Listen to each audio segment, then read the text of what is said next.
Il y a un site, planetoscope.com, qui mot pour mot me donne ses statistiques. Les hommes produisent chacun en moyenne de 150 à 220 grammes d'urine par jour, soit 18 000 litres par seconde pour approximativement tous les hommes sur Terre.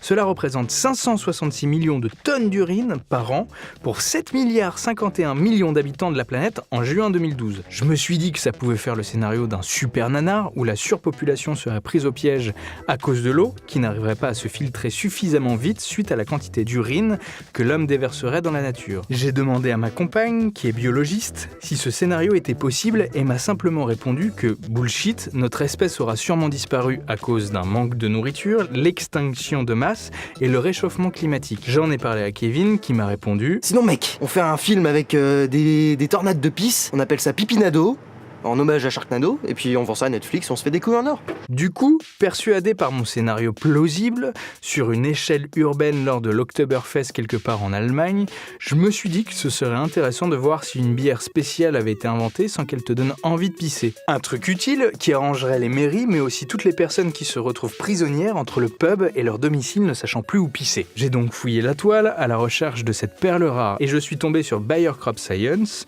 qui ont mis au point une variété d'oignons qui ne fait pas pleurer, qu'on appelle les sunions. Cette découverte m'a donc réconforté dans l'idée qu'il y a certainement une bière dans le monde qui retarde l'envie de pisser, et j'ai donc continué ma recherche.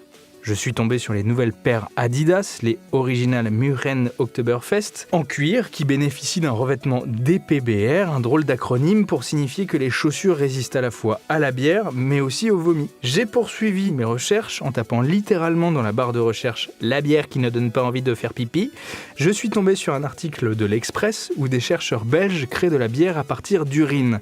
J'ai survolé l'article, putaclic, sans trouver de réponse à ma question. Je suis tombé sur un autre article de Virgin Radio traitant de la Pilsner, cette fameuse bière brassée à partir d'urine. Et je lis à la fin de l'article, où je me sens une deuxième fois littéralement piégé, il n'y a évidemment aucune trace d'urine dans la Pilsner, qui n'en a pas non plus le goût ni l'odeur. L'urine a uniquement été utilisée en tant que fertilisant naturel pour les champs d'orge qui ont servi à brasser de la bière. Je perds espoir, et là Kevin me rejoint et me dit: Mais alors du coup, tu sais pourquoi la bière donne envie de pisser ? Pour faire de la Pilsner ? Quoi ? Non, laisse tomber. Mais dis-moi pourquoi la bière fait pisser. C'est avant tout la faute du houblon, qui, comme le café, est un diurétique naturel et qui oblige notre organisme à éliminer les toxines pour maintenir son équilibre. Après, c'est plus au niveau des reins.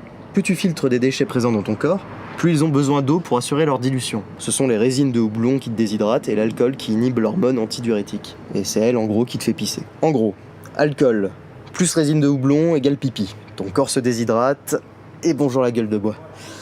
Donc la bière fait bien plus pisser que l'eau. Et du coup, tu connais une bière qui fait pas pisser ? Si tu veux moins pisser, tu bois de l'eau. Tu diras peut-être un petit peu moins de conneries.